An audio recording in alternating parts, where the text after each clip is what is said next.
Telugu Desam party కార్యాలయం ప్రారంభించిన Pulavarthi Nani. Telugu Desam party కార్యకర్తల సౌకర్యార్థం రామచంద్రపురం మండల కేంద్రంలో చంద్రగిరి నియోజకవర్గ తెలుగుదేశం పార్టీ ఎమ్మెల్యే అభ్యర్థి పులవర్తి నాని బుధవారం ఉదయం పార్టీ కార్యాలయాన్ని పార్టీ నాయకులతో కలిసి ప్రారంభించారు.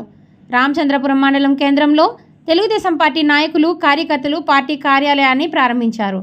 ఈ కార్యక్రమానికి ముఖ్య అతిథిగా చంద్రగిరి నియోజకవర్గ తెలుగుదేశం పార్టీ ఎమ్మెల్యే అభ్యర్థి పులవర్తి నాని పాల్గొని రిబ్బన్ కటింగ్ చేసి ప్రారంభించి కార్యాలయంలో ప్రత్యేక పూజలు నిర్వహించారు.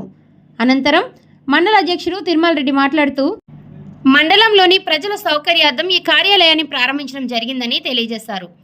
ఈ రోజు నుండి ప్రజలకు ఏ కష్టం వచ్చినా కార్యాలయానికి వచ్చి తెలుపుకోవచ్చని అన్నారు. ఈ సందర్భంగా మండలానికి వచ్చిన పులవర్తి నానికి మండల తెలుగుదేశం పార్టీ నాయకులు మంగళ వాయిద్యాల నడుమ స్వాగతం పలికి దుస్సాలువతో ఘనంగా సన్మానించారు. ఈ కార్యక్రమంలో మండల తెలుగుదేశం పార్టీ సీనియర్ నాయకుడు జనార్దన్ చౌదరి, చిన్నబాబు, ఢిల్లీనాథ్ రెడ్డి, నాయకులు, కార్యకర్తలు, భారీ ఎత్తున ప్రజలు పాల్గొన్నారు.